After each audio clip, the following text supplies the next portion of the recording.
Senhor me enviou de Cádiz Barneia. Ele lembra aonde ele estava, a espiar a terra, e eu lhe trouxe resposta como sentia no meu coração.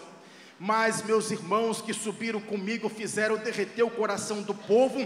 Eu, porém, perseverei em seguir ao Senhor meu Deus.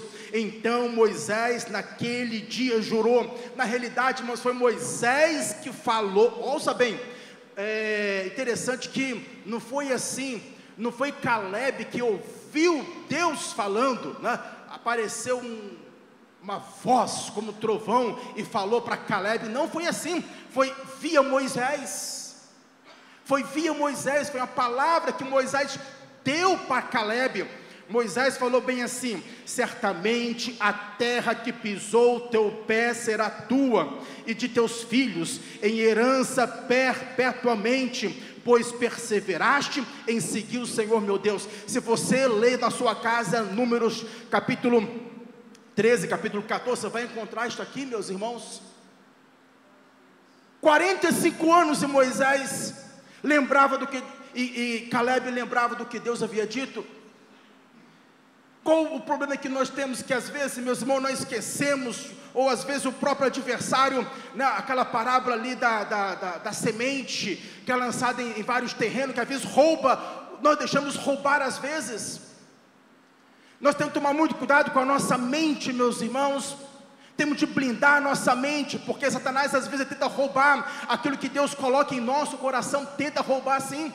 Pode ser que você coloque o pé do lado de fora e alguma coisa faça você perder ou esquecer daquilo que Deus falou. Mas eu quero dizer, eu tenho uma notícia boa para você. Você pode ter esquecido, mas Deus não se esqueceu. Amém?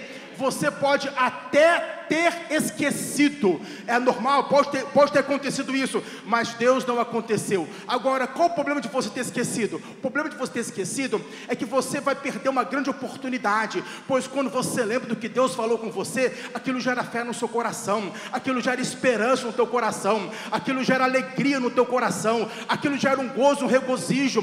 Você começa a viver na expectativa de Deus, você começa a viver no projeto, numa dimensão diferenciada, como Caleb aqui viveu, meus irmãos. Quando você lembra o que Deus falou com você, e hoje eu gostaria que você pensasse no que Deus falou algum tempo atrás com você, de alguma forma, não é isso? Olha quanto tempo demorou para Caleb presenciar isso. É bem verdade que com Abraão demorou muitos anos, demorou 25 anos, não é verdade? Com Abraão, mas com Caleb foram 45 anos, meus irmãos. Foram 45 anos ele esperando. E outra coisa eu vou falar para os irmãos.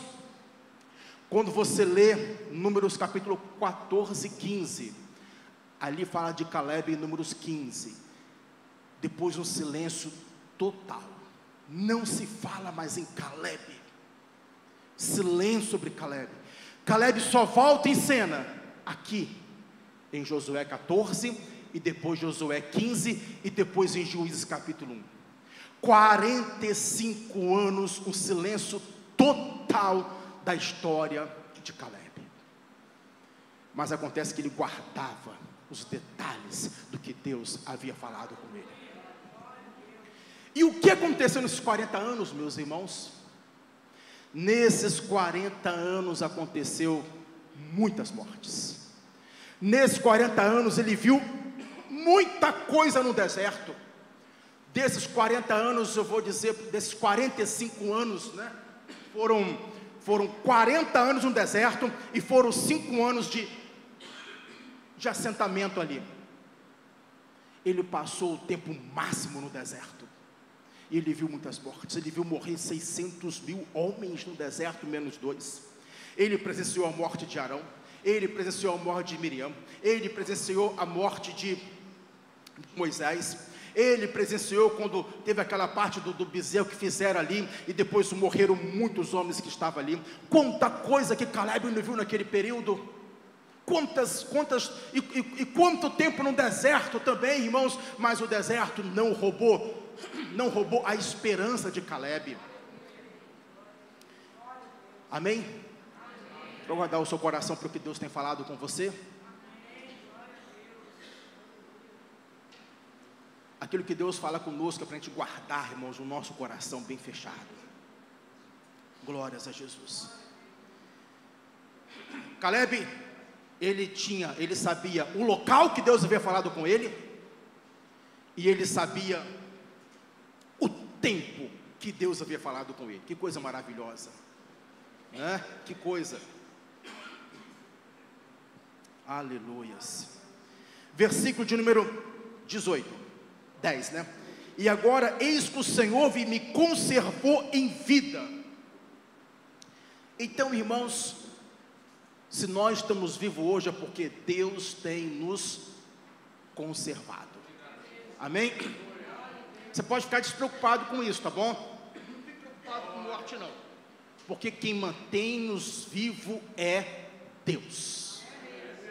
Quem te mantém vivo é Deus. Olha o que Caleb disse aqui: o Senhor me conservou em vida. Eu vi 600.000 homens, fora mulheres, morrerem, e o Senhor me conservou em vida. Irmãos, quem nos mantém vivo é Deus, tá bom?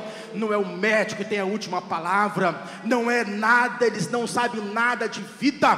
Quem tem de vida é o Senhor. Então você tem de glorificar a Deus, porque Ele tem conservado você em vida.